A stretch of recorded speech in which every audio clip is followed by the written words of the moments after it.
कहानी की शुरुआत में हम एक जेल को देखते हैं जिसका नाम द शशैंक रिडेंशन है। ये दुनिया की सबसे सिक्योर जेल है। इस जेल में हजारों कैदी हैं, लेकिन आज तक इस जेल से कोई भी कैदी फरार नहीं हो सका क्योंकि इस जेल की सिक्योरिटी बहुत ही ज्यादा स्ट्रिक्ट है। इस जेल में ऐसे कैदी भी हैं जिन्होंने अपनी पूरी जिंदगी इसी जेल में बिता दी, लेकिन इन्हें इस जेल से भागने का ख्याल तक नहीं आया क्योंकि इस जेल से भागने की कोशिश करने वाले कैदी की सजा सीधा मौत है। अब यहाँ सीन कट होता है और हमें कोर्ट में एंडी नाम के एक आदमी को दिखाया जाता है जो अमेरिका के एक बहुत ही बड़े बैंक का बैंकर है। जज उसे उसकी वाइफ और उसके लवर के मर्डर के इल्जाम में उम्र भर कैद की सजा सुनाता है, लेकिन एंडी कहता है कि मैंने ये मर्डर नहीं किए हैं। पर एंडी खुद को बेगुनाह साबित करने के लिए उसके पास कोई प्रूफ नहीं था, जिस वजह से कोर्ट का जज एंडी को उम्र भर कैद के लिए दुनिया की सबसे सिक्योर जेल दी शाउशंक रिडेंशन भेज देता है। एंडी के साथ और भी कई सारे कैदी होते हैं और जब इन कैदियों को जेल के अंदर लाया जाता है तब जेल के अंदर मौजूद बाकी कैदी आपस में शर्त लगाते हैं कि आज रात इन नए आने वाले कैदियों में से कौन सा कैदी रोएगा, और इसके लिए ये लोग एक डिब्बी सिगरेट की शर्त लगाते हैं। ये लोग बाहर लाइन से खड़े नए आने वाले कैदियों में से एक एक कैदी को चुन लेते हैं। तब रेड नाम का एक कैदी एंडी पर दांव लगाता है क्योंकि उसे लगता है कि एंडी बहुत ही मासूम है और वो बहुत ही अमीर घर का है जिसने कभी तकलीफ नहीं झेली, इसलिए उसे लगता है कि वो आज रात सबसे पहले रोएगा। इसके बाद सभी कैदियों को लाइन से जेल के अंदर लाया जाता है और हर एक कैदी को उसके सेल में बंद कर दिया जाता है। कुछ देर बाद रात हो जाती है और तब पुराने कैदी नए आने वाले कैदियों पर चिल्लाने लगते हैं ताकि उनमें से कोई डर जाए और रोने लगे, और ऐसा ही होता है। इन नए आने वाले कैदियों में से एक कैदी फूट फूट कर रोने लगता है और कहता है कि मुझे घर जाना है। तब वहाँ गार्ड आते हैं और उसे रोने से मना करते हैं, लेकिन जब वो आदमी रोना बंद नहीं करता तब गार्ड उसे सेल से बाहर निकालकर इतना पीटते हैं कि वो बेहोश हो जाता है। दूसरी तरफ रेड एंडी पर लगाया हुआ दांव हार जाता है और रेड समझ जाता है कि एंडी बहुत ही स्ट्रांग है क्योंकि इतना डराने के बावजूद उसने एक आवाज तक नहीं की। इसीलिए अगले दिन रेड अपने साथी को सिगरेट का एक डिब्बा दे देता है क्योंकि रेड एंडी पर लगाया हुआ दांव हार चुका था। तभी अगले दिन एंडी रेड नाम के कैदी के पास पहुंच जाता है और रेड से कहता है कि मैंने सुना है तुम बाहर से किसी भी चीज को अंदर मंगवा सकते हो। तब रेड कहता है हाँ मैं मंगवा सकता हूँ, लेकिन ऐसी चीज जो यहाँ से भागने या फिर किसी को मारने में काम ना आती हो। एंडी रेड से कहता है कि मुझे एक हथौड़ा चाहिए। हथौड़े का नाम सुनते ही रेड कहता है कि तुम्हें हथौड़ा ही क्यों चाहिए, क्या तुम हथौड़े से किसी को मारने वाले तो नहीं हो? तब एंडी कहता है नहीं, मैं किसी को मारने वाला नहीं हूँ, मेरा यहाँ कोई भी दुश्मन नहीं है। ये सुनकर रेड कहता है कि तुम्हारा यहाँ दुश्मन तो नहीं है, लेकिन जल्द ही कुछ लोग तुम्हारे दुश्मन बनने वाले हैं। वो कुछ लोगों की तरफ इशारा करके एंडी को वार्न करता है कि इन लोगों की गंदी नजर तुम पर है, इसीलिए इनसे बचकर रहना। अगले दिन एंडी के कहने पर रेड उसके लिए हथौड़ा मंगवा देता है और जब वो हथौड़ा देखता है तो रेड हंसने लगता है क्योंकि हथौड़ा साइज में बहुत ही छोटा होता है और रेड मन ही मन सोचता है कि इस हथौड़े से जेल में सुरंग बनाने में 600 साल लग जाएंगे। इसके बाद रेड ब्रुक्स के जरिए एंडी के सेल तक हथौड़ा पहुंचा देता है। ऐसे ही दिन बीतते हैं और एक दिन जब एंडी कुछ काम कर रहा होता है तब वो 3 लोग जिनकी एंडी पर गंदी नजर होती है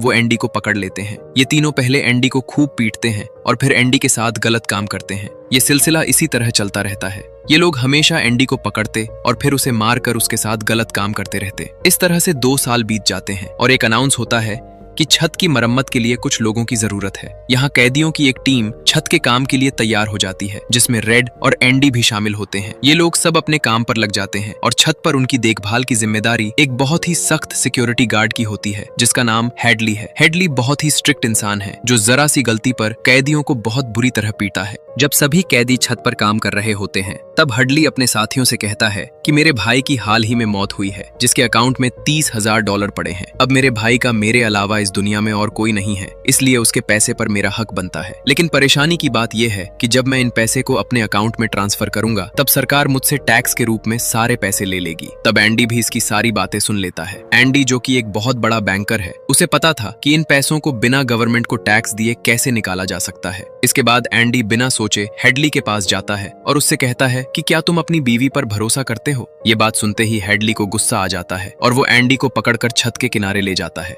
लेकिन उसे नीचे फेंकने से पहले एंडी उसे बताता है कि तुम आसानी से अपने भाई के पैसे अपनी वाइफ के अकाउंट में ट्रांसफर कर सकते हो, वो भी बिना टैक्स दिए, क्योंकि गवर्नमेंट का एक रूल है कि कोई भी इंसान अपनी पत्नी को पूरे जीवन में $30,000 तक गिफ्ट कर सकता है और इन पैसों पर कोई टैक्स नहीं लगता। और एंडी ये भी कहता है कि अगर तुम बाहर से किसी लॉयर को रखोगे तो वो तुमसे बहुत ज्यादा पैसे चार्ज करेगा, लेकिन मैं ये काम तुम्हारे लिए फ्री में कर सकता हूँ। तब हेडली पूछता है बदले में तुम्हें क्या चाहिए? इस पर एंडी मुस्कुराते हुए कहता है मुझे कुछ नहीं चाहिए, जब तुम्हारा काम हो जाए तुम बस मेरे मेरे सारे दोस्तों को बियर पिला देना। और अगले दिन सभी कैदी छत पर बैठकर बियर का मजा ले रहे होते हैं। यानी एंडी ने हेडली का काम कर दिया था। लेकिन एंडी बियर नहीं पीता। वो एक कोने में बैठकर सभी को बियर पीते देखकर खुश होता है। एंडी के साथी भी उससे बहुत खुश होते हैं, क्योंकि जेल में बियर पीना ऑलमोस्ट इम्पॉसिबल था। लेकिन एंडी की वजह से उनकी ये इच्छा पूरी हुई। फिर समय ऐसे ही बीतता है और एंडी और रेड की दोस्ती गहरी हो जाती है। कुछ दिन बाद जेल में सभी कैदियों को फिल्म दिखाई जाती है। इसके बाद एंडी बाहर निकलता है, लेकिन जैसे ही वो बाहर आता है वहीं 3 लोग खड़े होते हैं जो एंडी के साथ गलत करते थे और उसके साथ जबरदस्ती करने की कोशिश करते हैं। लेकिन एंडी इस बार उनका मुकाबला करता है, पर वो लोग 3 होते हैं, जिस वजह से वो एंडी को बहुत ही बुरी तरह से पीटते हैं। ये लोग इतना मारते हैं कि एंडी 1 महीने के लिए अस्पताल में भर्ती हो जाता है और साथ ही वो आदमी जिसने एंडी को मारा होता है उसे 1 हफ्ते के लिए काल कोठरी में डाल दिया जाता है। 1 हफ्ते बाद जब वो वापस अपने सेल में आता है तो वहाँ पर वही ऑफिसर होता है जिसका एंडी ने $30,000 का टैक्स बचाया था। अब यहाँ वो ऑफिसर उस आदमी को इतनी बुरी तरह से मारता है कि वो हमेशा के लिए अपाहिज हो जाता है। 1 महीने बाद जब अस्पताल से एंडी वापस अपने सेल में आता है तब उसे अपने सेल में रीटा हेवर्थ का एक बड़ा पोस्टर मिलता है, जो कि असल में एक वेलकम गिफ्ट होता है रेड की तरफ से। इस तरह से दिन गुजरते हैं और एक दिन जेल का वार्डन सिक्योरिटी गार्ड के साथ एंडी के सेल में आता है और उसके सेल की तलाशी करवाता है। सेल की चेकिंग लेने के बाद जब वार्डन को कुछ नहीं मिलता तब वार्डन की नजर सामने लगे पोस्टर पर पड़ती है। वार्डन कहता है कि वैसे तो मैं सेल में पोस्टर अलाउ नहीं करता, पर तुम इसे अपने सेल में लगा सकते हो। दरअसल तलाशी तो एक बहाना होता है। वार्डन को इस ऑफिसर ने बताया था कि किस तरह से एंडी ने उसका टैक्स बचाया, इसीलिए वार्डन अपने फायदे के लिए एंडी से मिलना चाहता था। एंडी के हाथ में बाइबल होती है जिसे वो ले लेता है और बाइबल को लेकर वो यहाँ से निकल जाता है। पर कुछ ही दूर जाने के बाद वो वापस लौट कर आता है और उसके हाथ में जो एंडी की बाइबल होती है वो उसे लौटाते हुए कहता है कि मुक्ति इसी में है। अगले दिन वार्डन एंडी को अपने ऑफिस में बुलाता है और कहता है कि तुम्हारे जैसे इंटेलिजेंट आदमी को जेल की सलाखों के पीछे नहीं रहना चाहिए। इसलिए वार्डन एंडी को लाइब्रेरी का असिस्टेंट बना देता है। लाइब्रेरी में वही बुक्स नाम का बूढ़ा आदमी होता है जो कई सालों से लाइब्रेरी संभाल रहा है। जैसे जैसे साल बीतते हैं एंडी के पास काम बढ़ता चला जाता है, जिस वजह से एंडी को अपने पास एक असिस्टेंट की जरूरत पड़ती है और वो अपना असिस्टेंट अपने सबसे अच्छे दोस्त रेड को बनाता है। एक दिन लाइब्रेरी में ब्रुक्स एक कैदी के गले पर चाकू रख देता है और वो उसे बिना वजह मारने की धमकी देता है। असल में सरकार ने उसकी सजा माफ कर दी है, पर वो इस जेल को छोड़कर नहीं जाना चाहता। आज उसे इस जेल में पूरे 50 साल हो चुके हैं। उसकी पूरी जिंदगी इसी जेल में बीत गई है और वो बिल्कुल भूल चुका है कि बाहर की दुनिया कैसी है। ये जेल की दुनिया ही उसकी असली दुनिया है और उसे लगता है कि अगर उसने किसी का खून कर दिया तो उसकी सजा बढ़ जाएगी और उसे इसी जेल में रखा जाएगा। एंडी के समझाने पर ब्रुक्स उस आदमी को जिसकी गर्दन पर उसने चाकू रखा था छोड़ देता है। अब ना चाहते हुए भी ब्रुक्स जब जेल से छूटने के बाद बाहर आता है तो उसे बाहर की दुनिया बहुत अजीब लगती है। 50 सालों में बाहर की दुनिया की रफ्तार काफी ज्यादा बढ़ गई होती है। जहाँ सड़क पर पहले एक गाड़ी दिखती थी, अब सड़कों पर गाड़ियों की भीड़ है। इस भीड़ भाड़ वाली तेज रफ्तार वाली जिंदगी में ब्रुक्स सरवाइव नहीं कर पाता और अपनी जान दे देता है। मरने से पहले वो जेल में अपने साथियों के नाम एक खत लिखता है, जिसे पढ़ते हुए सभी बहुत ज्यादा इमोशनल हो जाते हैं। वहीं इधर जेल में वार्डन एक प्रोग्राम स्टार्ट करता है। इसमें जेल के कैदियों को बाहर मेहनत करने के लिए ले जाया जाएगा, जिससे इनको पता चलेगा कि मेहनत करके पैसे कैसे कमाए जाते हैं। और दूसरी तरफ यहाँ वार्डन को ये फायदा होता है कि वो इनको बहुत सस्ती लेबर देकर इन्हें बहुत ज्यादा काम करवाएगा, जिससे उसके पास काफी सारा पैसा आने लगेगा। वार्डन यहाँ काफी सारा पैसा कमाने लगता है, पर यह पैसा ब्लैक का होता है, इसलिए यहाँ वो ब्लैक पैसे को व्हाइट करने के लिए एंडी की मदद लेता है। एंडी एक बैंकर होने की वजह से वार्डन का सारा ब्लैक मनी व्हाइट में बदल देता है। दरअसल एंडी इन पैसों को एक ऐसे आदमी के नाम पर जमा करता है जो इस दुनिया में है ही नहीं, और वो उसके अकाउंट में सारा पैसा ट्रांसफर कर देता है, ताकि अगर कल को पुलिस को पता भी चल जाए तो पुलिस एक ऐसे आदमी को ढूंढ रही होगी जो इस दुनिया में कभी पैदा ही नहीं हुआ। अब यहाँ जेल में एक नया कैदी आता है जिसका नाम टॉमी है। टॉमी बहुत यंग होता है और वो इस छोटी सी उम्र में कई सारी जेलों में जा चुका है। टॉमी एक बहुत ही फ्रेंडली नेचर का था, इसलिए उसकी जल्द ही जेल में बहुत से कैदियों से दोस्ती हो जाती है। एक दिन खाने की टेबल पर टॉमी सबसे कहता है कि मैं पिछले कई सालों से चोरी कर रहा हूँ, इसलिए मैं यहाँ की कई सारी जेलों में जा चुका हूँ और इस बार भी मैं चोरी की वजह से इस जेल में आया हूँ। टॉमी की बात सुनते हुए एंडी उसे कहता है कि अगर तुम चोरी करने के बाद बार बार पकड़े जा रहे हो तो इसका मतलब ये है कि ये काम तुम पर सूट नहीं करता, इसलिए तुम्हें चोरी करना छोड़ देना चाहिए। टॉमी को एंडी की ये बात बिल्कुल ठीक लगती है, इसलिए टॉमी रेड से एंडी के बारे में जानकारी लेने लगता है। टॉमी रेड से कहता है कि एंडी बहुत ही इंटेलिजेंट और डिसेंट इंसान है, उसे जेल क्यों हुई है। रेड उसे बताता है कि एंडी एक बहुत बड़ा बैंकर था, लेकिन उसने अपनी वाइफ और उसके लवर का कत्ल किया, जिस वजह से उसे उम्र भर कैद हुई। ये सुनकर टॉमी सोच में पड़ जाता है, जैसे उसे कुछ याद आया हो। उसके बाद वो एंडी को बुला लेता है। अब टॉमी के सामने एंडी और रेड होते हैं। टॉमी इन दोनों को बताता है कि 4 साल पहले मैं एक जेल में गया था, जहां पर मुझे एक कैदी मिला और उस कैदी ने मुझे बताया कि एक रात वो एक घर में चोरी करने गया। चोरी के दौरान उस घर का मालिक जाग गया। अब पकड़े जाने के डर से उसने उस घर के मालिक और उसकी पत्नी को मार डाला। बाद में उसे पता चला कि वो दोनों पति पत्नी नहीं थे, बल्कि लवर थे, और वो औरत एक बहुत बड़े बैंकर की पत्नी थी। कुछ समय बाद जब मैंने अखबार में न्यूज पढ़ी तो मुझे पता चला कि पुलिस ने जब इन 2 मर्डर्स के बारे में जांच की तो पुलिस को शक हुआ कि इन दोनों को बैंकर ने मारा है। इसलिए बैंकर को उसकी पत्नी और उसकी पत्नी के लवर के हत्या के इल्जाम में गिरफ्तार कर लिया गया। यहाँ हमें पता चलता है कि एंडी बेगुनाह था। ये सब जानने के बाद एंडी वार्डन के पास जाता है और उसे ये सारी बातें बताता है, पर वार्डन जानबूझकर उसकी बातों पर विश्वास नहीं करता, क्योंकि एंडी वो इंसान है जो उसके काले पैसों को व्हाइट में बदलता है और वार्डन के सारे राज जानता है। इसलिए अगर एंडी यहाँ से चला गया तो वार्डन ना तो और पैसे कमा पाएगा और शायद उसके ब्लैक पैसों का राज भी खुल जाएगा। इसलिए वो एंडी से कहता है कि ये एक झूठी कहानी है, मुझे ऐसी कहानियां रोज सुनने को मिलती हैं। एंडी वार्डन से वादा करता है कि अगर मैं आजाद भी हो गया तो मैं तुम्हारा राज राज ही रखूंगा, लेकिन वार्डन एंडी की कोई भी बात नहीं सुनता। ये देखकर एंडी को बहुत गुस्सा आता है कि मैंने इस आदमी की इतनी मदद की, लेकिन आज बेगुनाह होने के बावजूद भी मुझे ये बाहर नहीं जाने दे रहा। इसलिए एंडी वार्डन पर चिल्ला पड़ता है। तब वार्डन एंडी को 1 महीने के लिए काल कोठरी में डाल देता है और रात को वार्डन टॉमी को भी मरवा देता है। इसके बाद वार्डन एंडी के पास जाता है और उसे कहता है कि टॉमी ने भागने की कोशिश की थी, इसलिए उसे गोली मार दी गई। लेकिन एंडी समझ जाता है कि टॉमी को क्यों मारा गया और एंडी मन ही मन सोचता है कि वार्डन बहुत ही घटिया इंसान है। एंडी वार्डन से कहता है कि आज के बाद मैं तुम्हारा काम कभी नहीं करूंगा। तब वार्डन गुस्से में आकर उसे 1 और महीने के लिए काल कोठरी में डाल देता है। काल कोठरी एक बहुत ही खौफनाक जगह थी, जहां काले अंधेरों में कैदी को पूरे 1 महीने रहना पड़ता था। अब काल कोठरी में पूरे 2 महीने गुजारने के बाद जब एंडी बाहर आता है तो एंडी रेड से पूछता है कि क्या तुम कभी इस जेल से बाहर निकल पाओगे। रेड कहता है हाँ, लेकिन तब जब मैं बहुत बूढ़ा हो गया होऊंगा और मेरा दिमाग काम करना बंद कर देगा। एंडी कहता है कि मैं यहाँ से निकलकर मेक्सिको जाऊंगा। मेक्सिको में समुद्र किनारे एक बहुत खूबसूरत जगह है। कहा जाता है कि इंसान अपने आप को वहाँ खो देता है। मैं वहाँ अपना एक रेस्टोरेंट खोलूंगा, समुद्र किनारे अपनी नाव की रिपेयर करूंगा और वहाँ मुझे एक जोगाड़ी आदमी की जरूरत पड़ेगी जो मेरे लिए बाहर से सामान लाया करेगा। असल में वो रेड की तरफ इशारा कर रहा था। रेड ये सुनकर कहता है कि उम्मीद बहुत खतरनाक चीज होती है, ये इंसान को पागल तक कर देती है। तुम्हें सच्चाई की दुनिया में वापस लौटना होगा,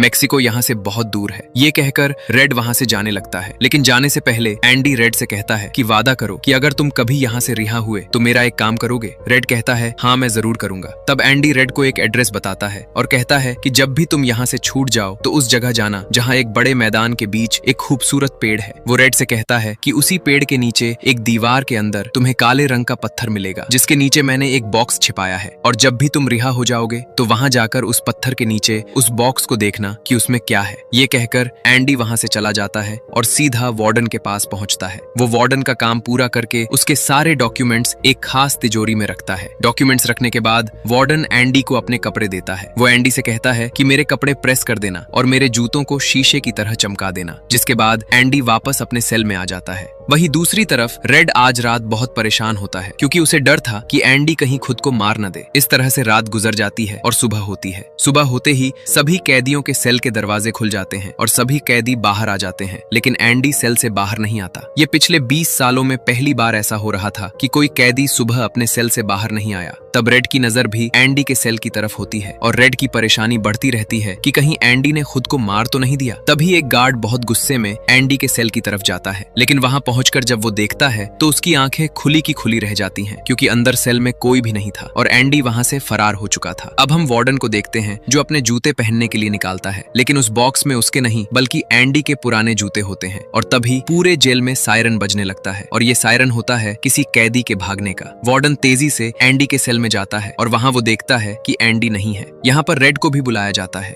वार्डन रेड से पूछता है कि एंडी कहाँ है। रेड कहता है कि मुझे क्या पता। गुस्से में वार्डन वहां पड़े पत्थर उठाता है और रेड को मारने लगता है और एक पत्थर उस पोस्टर पर भी मारता है जो दीवार पर लगा होता है, पर पत्थर टकराकर वापस नहीं आता बल्कि पोस्टर के आर पार हो जाता है। और जब वार्डन वार्डन उसके अंदर हाथ डालता है तो देखता है कि एंडी ने वहां एक बहुत बड़ी सुरंग बना रखी थी, जिसे देखकर सब हैरान हो जाते हैं क्योंकि ये दीवार बहुत मजबूत होती है। बिना मशीन के इस दीवार में सुरंग बनाना लगभग नामुमकिन था, पर एंडी ने नामुमकिन को मुमकिन कर दिखाया और यहाँ से फरार हो गया। इसके बाद सभी गार्ड्स वहां जाते हैं जहां से एंडी बाहर निकला था। वहां उन्हें एंडी के पुराने कपड़े और वह हथौड़ी मिलती है जो आज से 20 साल पहले एंडी ने रेड से मंगवाई थी। ये वही हथौड़ी होती है जिससे पिछले 20 सालों से एंडी अपनी सेल की दीवार में सुरंग बना रहा था। 20 सालों से एंडी ने ये काम इतनी बारीकी से किया कि किसी को पता तक नहीं चला। साथ ही दीवार से जो भी मिट्टी निकलती थी वो उसे अपनी जेब में रखकर ग्राउंड में बिखेर देता था। एंडी ने आखिरी बार जब वार्डन के लिए काम किया था तो वो वार्डन के काले पैसों के सारे डॉक्यूमेंट्स अपने पास रख लेता है और उसके पास जो उसकी बाइबल होती है वो उसे वार्डन की नजरों के सामने चालाकी से उसकी तिजोरी में रख देता है और एंडी वार्डन को ऐसे दिखाता है कि जैसे ये बाइबल नहीं बल्कि उसके डॉक्यूमेंट्स हैं। साथ ही वार्डन ने जो अपने कपड़े उसे प्रेस करने के लिए दिए थे, एंडी पहले वार्डन के कपड़ों को पहनता है और फिर उसके ऊपर अपने पुराने कपड़े पहन लेता है और वे जूते जो वार्डन ने उसे शीशे की तरह चमकाने के लिए दिए, एंडी उन्हें पहनकर निकल जाता है। रात को जैसे ही सारी लाइट्स बंद होती हैं, एंडी अपने सेल में की गई सुरंग से बाहर निकलता है, जिसके बाद वो एक गटर का पाइप तोड़ता है और उस पतले से गटर के पाइप में रेंगता हुआ उस जेल से फरार हो जाता है, जिससे आज तक कोई भी भाग नहीं सका था। हालांकि एंडी जिस गटर के पाइप से रेंगता हुआ बाहर निकला था वो लगभग 2 किलोमीटर लंबा था। अगली सुबह एंडी उस बैंक में जाता है जहां पर वार्डन का सारा ब्लैक पैसा होता है। ये पैसे एक ऐसे आदमी के नाम पर होते हैं जो इस दुनिया में है ही नहीं। ये सारा डॉक्यूमेंट्स का खेल एंडी ने ही तो बनाया था और बैंक में उस अकाउंट के ओनर का जो सिग्नेचर था वो जेल से एंडी किया करता था। इसलिए एंडी को वार्डन का सारा पैसा निकालने में कोई मुश्किल नहीं होती। एंडी के पास उस आदमी के नाम के सारे डॉक्यूमेंट्स होते हैं, इसलिए एंडी बैंक में जाकर सारे पैसे निकाल लेता है और ये पैसे होते हैं $3,70,000। यानी कि एंडी न केवल आजाद हुआ बल्कि वो पैसों से मालामाल भी हुआ। और यहाँ हमें पता चलता है कि एंडी जिस दिन से उस जेल में एंटर हुआ था उसी दिन से वो इस काम की प्लानिंग कर रहा था। वार्डन ने एंडी के साथ जेल में बहुत बुरा सलूक किया था और उसने टॉमी को भी मार दिया था, इसलिए वो वार्डन के काले पैसों के सबूत मीडिया को देता है। अगली सुबह ये खबर न्यूज़पेपर में छप जाती है और जब वार्डन तिजोरी खोलकर देखता है तो उसमें उसके डॉक्यूमेंट्स नहीं बल्कि बाइबल होती है। बाइबल के पहले पेज पर एंडी ने लिखा होता है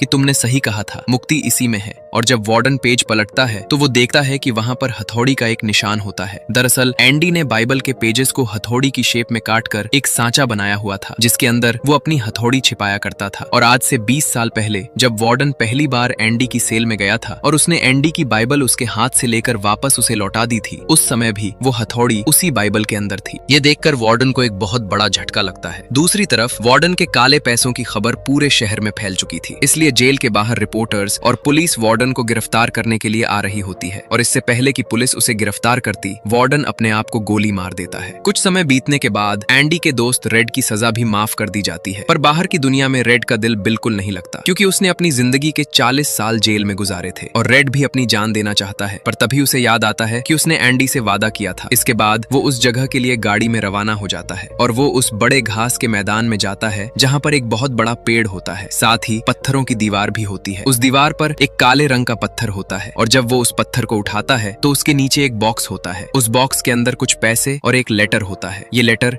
एंडी का होता है। उस लेटर में लिखा होता है कि एंडी रेड का उसी जगह पर इंतजार कर रहा है जिस जगह के बारे में एंडी ने रेड को जेल में बताया था। उसके आगे एंडी ने लिखा होता है कि उम्मीद अच्छी चीज होती है। इसके बाद रेड उस जगह पहुंच जाता है। वो देखता है कि एंडी नाव में बैठकर अपनी नाव ठीक कर रहा है। ये जगह, ये सब कुछ एंडी का वो सपना होता है जो उसने जेल में रेड से शेयर किया था और रेड ने कहा था कि उम्मीद अच्छी नहीं होती। इसके बाद ये दोनों एक दूसरे को गले लगाते हैं और इसी के साथ ये कहानी खत्म हो जाती है। अगर आपको ये वीडियो अच्छी लगी हो तो हमारे चैनल को सब्सक्राइब और वीडियो को लाइक जरूर कीजिएगा।